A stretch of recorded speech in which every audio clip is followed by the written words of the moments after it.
Hello, parents. Welcome to the Masterful Parenting podcast and YouTube channel. I'm super excited today because I am in Lagos, Nigeria, and I am connecting with my friends on LinkedIn. And one of them is Chidinma Nmaele-Afam. She is the founder of Teach with Ease, and I'm so excited to speak with you today, Chidinma. So, can you please tell the audience what you do? Okay. So, hello everyone. My name is Chidinma Nmaele-Afam, also known as Dima. I'm the founder of Teach with Ease and the convener of Safe Boarding Schools Africa. I advocate for children in boarding schools, how they're being treated, their safety, and how the school environment generally is. I also consult for boarding schools who want to do better, who want to raise children or who want to raise young adults because they come in as children and they leave as young adults. So I want to Mhm. be able to make a difference. And I do that by consulting with schools, boarding schools who want to raise wholesome young adults. That's what I do. Wow, so Nice to meet incredible. you. What Thank you. inspired you to this incredible mission as an advocate of children in boarding schools? Okay. I wish I can say that I have I wish I can say that that was the mission or that was the goal from the beginning, but it's not true. I used to be a ghostwriter and Amazon publisher. I did that until, let's say, April this year. And I just felt this need. I just felt this emptiness. I was no longer feeling happy doing what I was doing and being a really spiritual person. I prayed about it and I asked God, what is the next step? Why do I feel so empty? Because even before I started ghostwriting, I also struggled with wanting to do ghostwriting. And then I got a certain point in my life, I wanted to do something. And the idea came and I started to do it. But now I feel like I'm on my own. I don't feel like I didn't feel that guidance I used to feel. I did not feel the Holy Spirit guiding me towards my daily activity of writing as a ghostwriter. And when I prayed about it, I started to get this how do I put this? As a ghostwriter, I focused on non-fiction and I was writing biographies. And then I used to end my post with, are you ready to tell your story? That's how I used to end my post. So at some Yeah. point while I was saying that, the Holy Spirit was telling me, Chidinma, are you ready to tell your own story? And I'm like, no, I don't want to go there. I don't want to bring up these things that I've been through. I don't want to share my experiences. I'm a very private person. And it was tough for me. And I've been online for a few years, but not really sharing my story. It was more like advocating for children every once in a while doing my ghostwriting job. So in April, that feeling became stronger to do something, to share my story, to make a difference with it. Mhm. And long story short, I made a post on LinkedIn. And when I did, I talked about my worst day. I titled it My Worst Day in School. So what I did talked about that post. What happened was the next day, I came back to talk about ghostwriting. And I did make a post on ghostwriting, but the Holy Spirit, I felt restless. The Holy Spirit kept telling me, go and pull down that post. And I'm like, why? This is my source of income. I don't want to. Yes, I advocate, but nobody's paying me for advocating. This is where I get the money that I'm using to take care of myself from. So the more restless I felt, I pulled it down. The third day, this was on Wednesday, I put up a post about Amazon publishing, which was something else that I did for money. And I felt that same way to take it down because that post, that one I made was supposed to be the only post left there. It was almost like it was telling me, don't cover it up with something else. So I took down Yes. the second post and I let that one stay. And somehow I connected with several other people. And when you come, your last post is what people who come to see you on LinkedIn, they get to see your last post exactly. So I connected with Bez And then she owns this NGO, Ending Corporal Punishment. And from there, my story got to the WHO. And I guess from there, I just knew that this was what God was calling me to do. And Wow. then I started to share my story. And the more I shared it, the more I felt empowered to do something about it. I didn't just want to complain, because when you are talking about what you have been through without making any effort to make a difference, you're just complaining. That's the way I see it. So I didn't just want to Yes. complain anymore. I wanted to do more than complain. And I had my own personal experience in boarding school, so that's why I'm targeted at them. And I realized then and now that boarding schools are isolated. So for Yes. day schools, if something happens to my child, they come home and I see them, I can go back and say, what did you do to my child? How did this happen? But boarding Yes. schools, there are some schools where you don't get visiting days, so you don't see your child for 3 months. There are some where you get visiting days once a month, so you see your child once a Yes. month, and some parents don't come. So maybe before they get to see their child, 2 months. So too many things happen in that isolation, and parents don't know the half of it. Of what's going And on. when they Yeah. what's going on, and when they do, there's just so much you can't come back. There's just so many things your child may have listed. You can't come back and start saying, "Oh, my child said last 2 weeks, and then last week, and then so there's just Yeah. so much." And many Yeah. children want to come home and rest. I don't want to come home and tell my father this is what happened to me. I just want to come home and sleep. I shove it down, and when I go back to school, we continue from where we stopped. So it was more like that. Yes. And I decided to advocate for them because I feel like nobody's focused on the things that are happening in boarding school. And what is happening is a lot. So Yes. that's why Yes. I decided to That's do this. that's so inspirational. I'm a God lady, God woman as well, and I firmly believe that God will use your pain for purpose in your life. Yes. So rather than, like you said, uh, rather than complain and be a victim, we can use our pain for a purpose to help others, right? Yeah. And Yeah. yeah, and yeah, it's so amazing that you were able to be vulnerable and start talking about your experience, right? That's the Holy Yeah. Spirit that works in us, is when we're able to talk about our pain. So how can we make school safer for our kids? What do we need to do? Okay. The first thing I would tell parents is be involved. You cannot take whatever the school tells you and just go with it. I remember when I came to boarding school, and my father wanted to see the hostel. It was quite far from home, so my dad took me to the school. And when we got there, and he was like, "I want to see the hostel. I want to see the toilets. I want," and they were like, "You are a man. It's a girls' hostel. You can't go in." And then there are other students there at the time, so you can't walk in. They might be, they might not be dressed fully and all of that. And so my father never got to Yes. see the conditions with which I'll be living in. So the first thing I'll tell parents is you can't just take whatever the school says.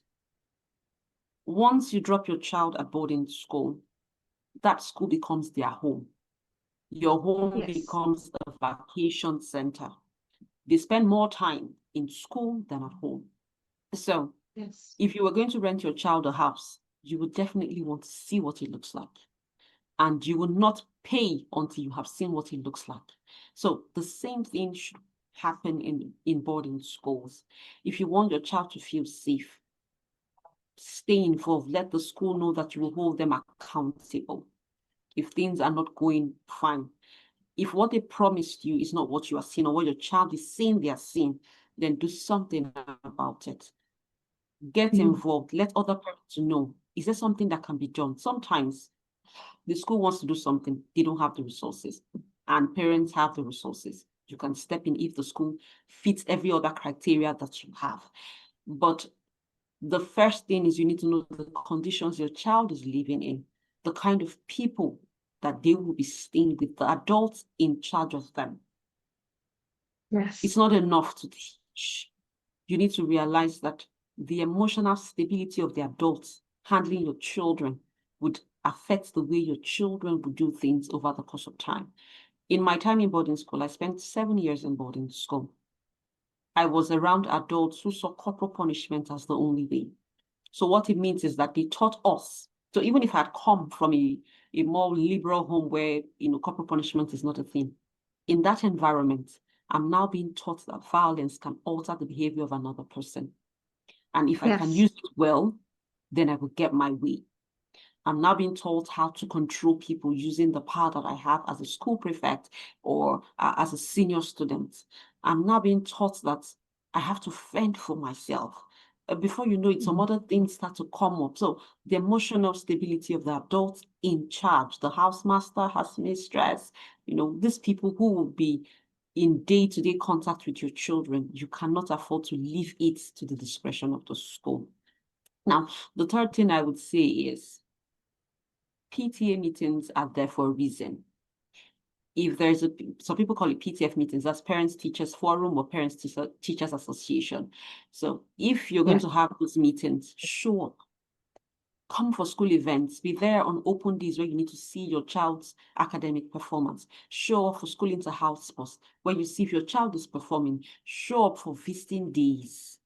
You remember I said something that when your child comes home for holidays, they don't want to recount all of the abuse they have gone through. But visiting days, you get to see some of these things. I remember then I had sores on my leg from the water in the bathroom. The water there was stagnant water in the bathroom. I didn't know how it was. So when you bathe, the water splashes back up to your legs. So I noticed that from my knee down, I still have the scars. From my knee down, I started to have sores, and the water that's what I would call it, the liquid that came out of the sores, when it touches another part of my leg, another sore would come up there. So from my knee down to my foot was covered with sores, and nobody was doing anything. I didn't even go anywhere. I was just managing it. And so when I wear my socks and I'm trying to pull it down, the sores, my socks would have sticked, it would get stuck to my legs. That's why I have to, cry as I'm trying to pull out my socks. And I have to do Pulling this out. every day. So Yeah. when my father came to visit, it was when he saw what was happening. So imagine if he did not come, he won't get to see those things. So, but when he Yes. did, and he saw it, he was like, "What have you done?" I said, "Nothing. I didn't know who I was supposed to go and meet."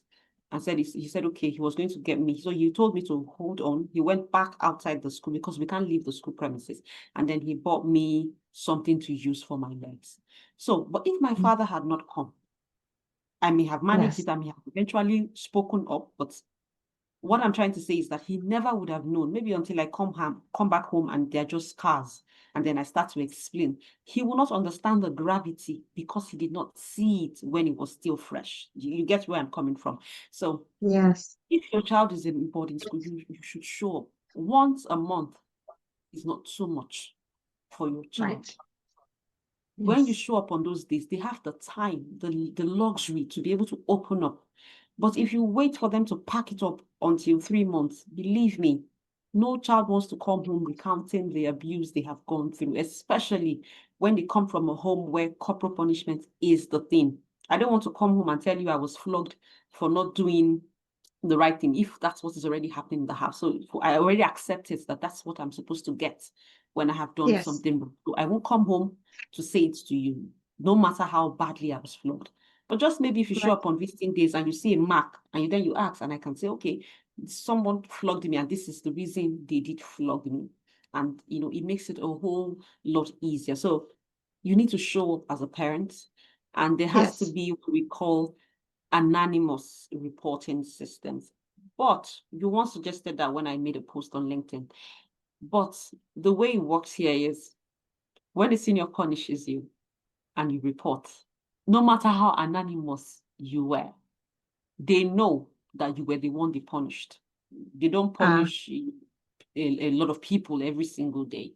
And okay. Usually the adult handling it, because they are not so discreet, they might not call your name, but they might say, oh, you flogged somebody in the eye, and you know you just flogged one person in the eye. So you already know who this person is.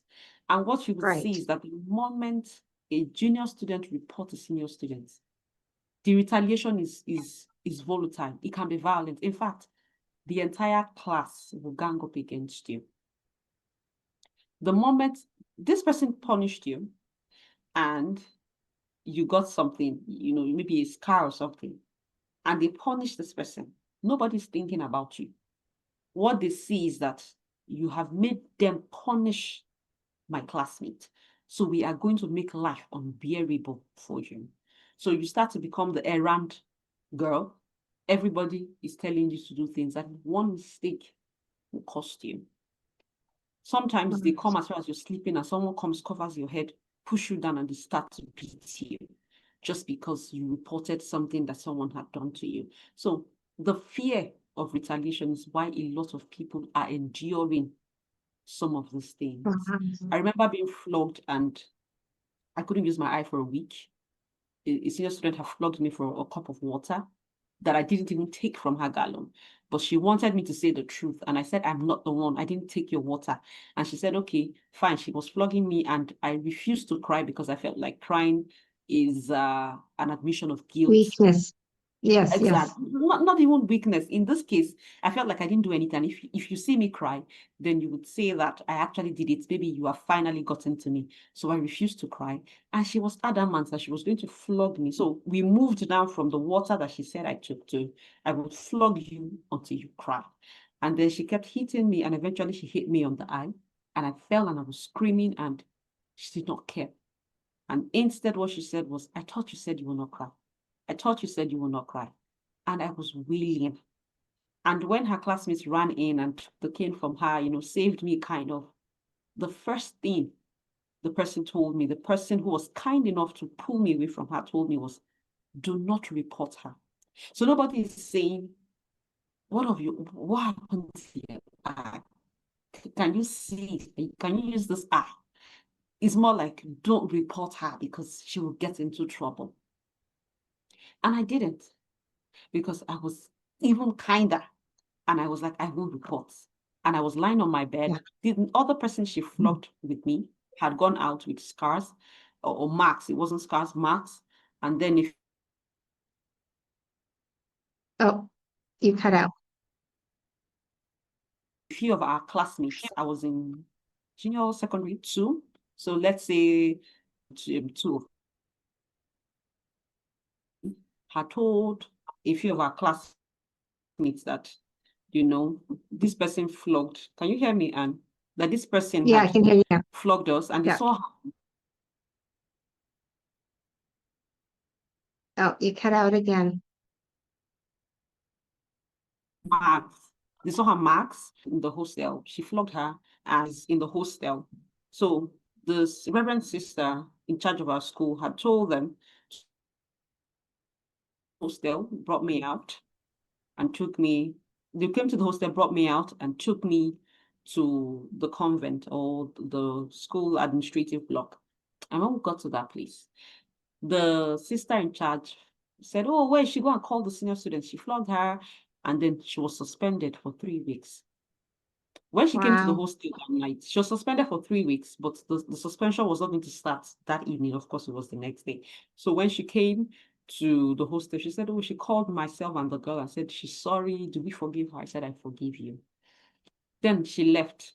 The next day we resumed school. She did not come back because it was almost time to close. So her suspension started the next day. Her classmates started to say, so someone will call me and say, oh, come. They say, is it not that girl? Leave her alone. No, she's possessed. The moment you do something,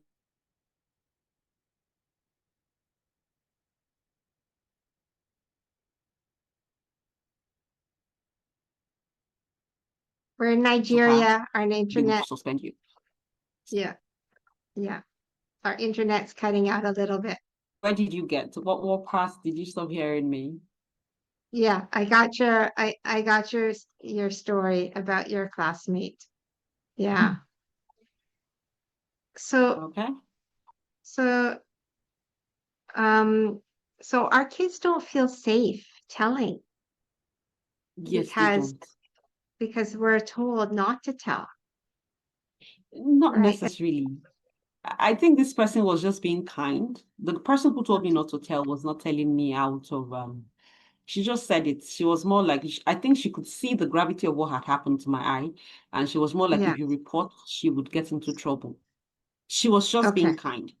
In many Okay. cases, they don't tell you not to tell, but you can Right. see from those who have told that this is what will happen to you. Plus, Yes. we live in the hostels with these people. Mhm. So we live in the hostel. We live in the hostel with these people. And in many cases, the person you have reported to is not living in the hostel with you. So after you have Right. reported and you're locked in with the person that has punished you and you have reported. So it's more like go and report. You will come back home to me. So you Right. realize that exactly. So these adults are not living with us. They do their thing, they punish this person, and then they send you back to the hostel and the doors are locked. So you are in the hostel with your abuser, and there's nothing that can be done. And sometimes it goes from just a few marks to death. People have died out of bullying. You're lying down on your bed and you're sleeping, and someone comes, covers your head, and pulls you down, and people are kicking you and beating you from all corners. So, and then Yeah. because your head is covered, you can't tell that it was Anne or it was Chidinma. So you see, when you're going back the second time, what would you say happened? They would say anything. And the lights are turned off. They already know your bed. So Yes. they know how to So get to you. So frightening. by the time you go back, you cannot say, this is who hurt me. So in many cases, they'll Yes. say, oh, maybe she just fell down from her bed. You Yes. start to look crazy. And so because of that, you keep quiet. So it's the fear of retaliation. So we must even deal Yes. with that before we start to deal with the reporting systems. The reporting system is Right. not the problem. Whether it's done anonymously or not, we need to get to that retaliation part. People need to realize that anything that happens to this child, simply because they reported, there are a certain group who hold responsible for it. Plus, we also need to look at teaching children kindness. We need to teach Yes. children compassion because yes, in as much as we say, oh, when you retaliate, we will deal with you. Who are you going to deal with if this child is saying, I don't know who hit Yes. me? So Yes. these Yeah. seniors need to also realize that, but then it still comes back to the adults. If the It adults are does. showing us that violence It is the always only way, does. then Yes. children, teenagers will pick up that habit and use Exactly. violence to get what they They, want. yes, we repeat what we learned, right? What we learned as kids. That's what we're repeating. Yes. So tell me, did you ever feel comfortable telling your dad? Like when you were flogged, did you tell him or no? No, I've never had that conversation. Till date, I've never had that To conversation. date, to date. Okay. Till date. No. Okay. So, Okay, sorry. I think the I part, he did see the mark. So I told okay. him, and I also told him the person had been punished. I think that was the Okay. Okay. conversation we had. But the other things that I was made to go through, like wearing I am a pig tag, Hmm. I didn't have that conversation with my Okay. father. But I will. Okay. I will. Okay. The other thing I was going to mention is that parents can ask the school, like, how do you deal with punishment? What are things that are punished? What is your form of punishment? Right? Those kinds of things, because then you Yeah. can get an idea of what is the philosophy in the school, right? If you're against corporal punishment, then you know that they're going to flog or they're going to punish in some way, shame or whatever, then maybe you don't want to send that your child to that school, right? That's true. So that is the thing. But Okay. you know, we can't really protect them that much when they're in boarding school. That's the scary True. part, right? It's really difficult to protect them.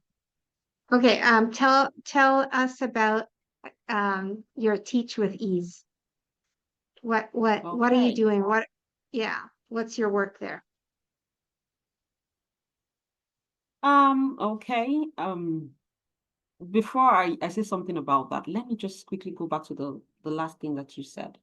Yes. Yes, schools have some of those rules or those guidelines in which they punish children because the truth is, teenagers, children in generally would do something and you have to discipline. But the truth is, m- back then when I was in school, we had a rule book and there was a punishment for, some of the things that they felt we would do. For example, the punishment for plucking fruits was that you will buy a bag of fruit. We're not allowed to pluck the fruits in the school compound. If you pluck it, you're going to buy a bag of fruits. That's the punishment. But in many cases, corporal punishment will always come before the formal punishment. Before eventually your parents are called to school to say this is what your child has done, many adults in anger would flog. For example, the girl Okay. who hit me, she was punished 3 weeks suspension, I told you. There was no reason to flog her because you were already Right. sending her home for 3 weeks. But Right. in that anger, by the time she saw my eye and then the scars on this other girl's, marks on this other girl's arm, she flogged her. So in many environments, in many schools across this country, corporal punishment is still happening. I still see children being required to bring cane. I saw it this time. Students are required. I'm talking about children, let's say age 5, 6, 7, told to bring canes to school. It's part of the requirement.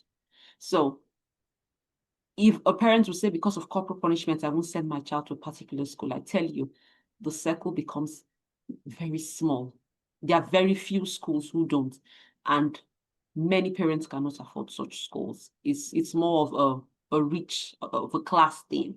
When I have money, I Yes. send my children to private schools and I say, don't hit my child. And you won't do Yeah. that because you don't want me to pull my child out of the school. But when my Right. child goes to a public school, because that's what I can afford. I do not have the say. I can't come and say, don't flog just my child.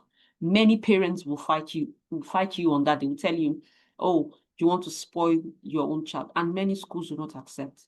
So you have to ask yourself, it's more like now choosing between your child's education and corporal punishment. And when you look at it, you say, which is the lesser evil? Would I rather send my child to a school where they will be flogged, but they will learn and become better people tomorrow? Or would I say no, and keep the child at home to homeschool the child? Can I do it? Can I afford to do it if I have to work? So there's just so much going on. It's a Wow. tough decision. It's so hard. It's hard, but don't you think parents still have power? Like maybe it's the changing of the mind and understanding what punishment actually does to kids. This is what I teach my parents that I work with, is punishment actually damages Mhm. our kids. And if you want to raise confident children, you don't punish them. You have a conversation with them, right? This is kind of a, I know it's a different way of thinking. It's easier to just to punish, but honestly, you're not Yeah, changing the child internally. You're only damaging the child, right? So if you want to yeah, change a child internally, you have to change how you relate to them. Would you agree, Chima? I agree. But a lot of parents here don't agree. I'm sure Yeah, you'll hear from something similar, and maybe you should ask that question to some of the parents that you will encounter and hear yeah, what they would say. Because the yeah, truth is, I do agree, but even in my inner circle, even in within family, I'm seen as weak for not wanting to yeah. hit my children. They tell me to my face, I wonder what your children will be like if you're not hitting them. Some people will even say, I don't want my children to encounter yours because I'm sure they would be unruly simply because you are not hitting them. So it's something that I have to face on a daily basis. I have to face it with family That members, friends, neighbors. It's a tough conversation. And I'm smiling not because I know how tough it is. I know how tough it is. And I know how much or the kind of names I've been called because I don't agree. And honestly, in some cases I try not to be judgmental because that's how we're raised. And parents, they don't really have a choice, and they don't. I say they don't, especially for children who go to public schools, because that's the only school they can afford. And Yes. when you are speaking alone, it's tough to change the school rules because of a parent. When the entire parents come and Yes. say, don't hit our children, just maybe the school will listen. Or if the principal or headmistress has the same train of thought as you do, then they'll be Yes. willing to listen. You don't even have to come to the PTA meeting to say that. They would talk to their teachers to make adjustments. And then in Yes. private schools, the school my children attend, I've had this conversation, and a parent at that same meeting as I was talking said, speak for yourself. You can hit my children. After she said, speak to yourself, she turned to the teacher and said, you can hit my children. I don't want my children to behave in a certain way. So please, I'm giving you the permission to hit them. So she was telling me, speak for yourself. Now, when she said that, now this is a private school, I am willing to still voice out my opinion because I'm paying. And when I say don't hit my children, they will listen. So it's more like, we won't hit this person's child, but this person's mother said we can hit them. So what I now notice is that sometimes when a child whose parents say don't hit them do something, they will leave the child. They will not caution the child. They will not even say anything because they say, your parents said you shouldn't hit you, so I don't want any trouble. It's almost like once you have said don't hit a child, then there's no way to discipline that child. They'll tell the child anything you want to do, please do whatever it is you want to do in the same school environment. But the one whose mother has given them the permission, that's the child they will see doing something wrong and they will caution. So you see what's Yes. happening. So, but Yes. in schools where the head says, we can't hit children here. If you do, this is what happens. Either will sack you or, you lose your job, something like that. Then you see teachers start to conform. Still in such Yes. environments, the teachers, if not given positive discipline mechanism or tools, will still leave those Yes. children to misbehave. And that's why we see a lot of things coming out of big schools, if I can put it that way, these schools where they pay heavily because the teachers are not interested in discipline. They don't care. They just teach and they Right. leave. Right. Because they'll be like, I don't know who, maybe his father is, a minister or something, and they'll throw me in jail for hitting him. It's almost like hitting is the only discipline Yeah, they method that don't. we have. So it depends on the situation you find yourself as a parent. That's the only place where you may be able to say something. But you do have, like, you exerted some power. You, as a parent, by saying, I don't want you to hit my children. And like, that's what I'm saying. I'm saying parents Yeah. still do have power if they are, if they understand what hitting and punishing does to a child. If they understand what is going on in the brain, how the trauma that is created that takes years and years to heal, and sometimes doesn't even heal in childhood, your childhood trauma gets carried into your adult life. And do you really want to create trauma in your child by hitting them? And what if somebody showed you a better way? What if somebody showed you a different way where you can feel good with your children and your children will feel good and want to do what you say, right? What if it was that instead of hitting and causing damage, internal damage? You can't see the damage, but it's damage, right? Because now Yeah. the brain is in survival mode because they're like, oh, I can't speak because somebody might hit me. I can't do this because I might get hurt. I might get punished. That creates this survival brain, right? This trauma. And so then you have traumatic responses in your adult life because that was your experience as a child. You were not safe. That was the experience in your childhood. You did not feel safe, right? And what is a better way is that Mm. our children feel safe. Bottom line. So I feel like I feel I agree. I passionate about agree. this topic as you do.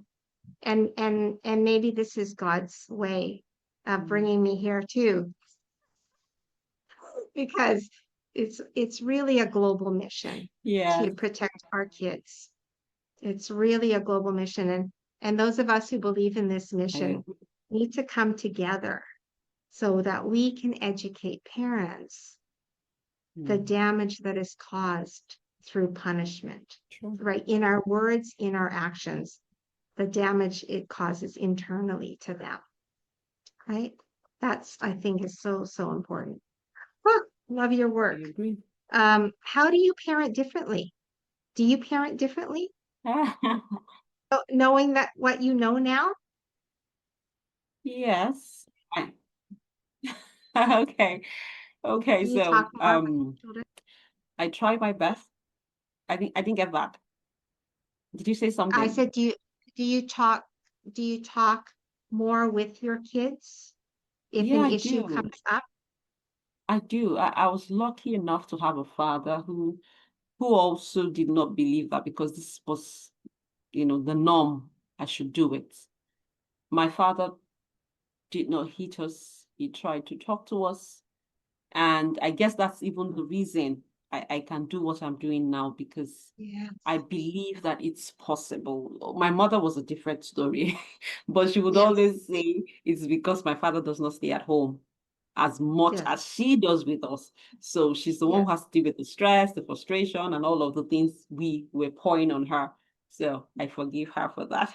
Okay, But good, my good. father, on the other hand, was very patient. He Yes. was very Yes. patient with us. He was not the type to hit us, and he just wanted to do better. He didn't even Yes. have as much resources as, the kind of information we have now. He just Mm. he just noticed that he felt bad if he hit us and he didn't want to feel bad. So he started to think maybe there Yes. are other ways to do better. So he would talk to us. And when Yes. he talks to me, I remember I will cry. He hasn't even touched me. I will cry and cry and cry. I felt it. I always Because he felt like loves I've you. wronged somebody who is so important to me. That's how I always felt.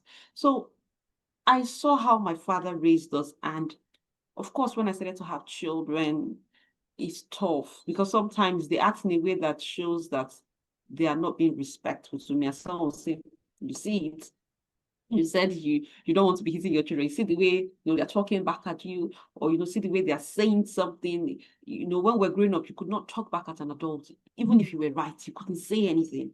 So sometimes people tell me, "Are you saying it now? Are you sure this is the best way to go?" Your children are cheekier. They can voice their opinions and all of that. And this was not things that we're used to. So it's a struggle. And I must say Yes. this, maybe I have to attend masterful parenting class. Yeah.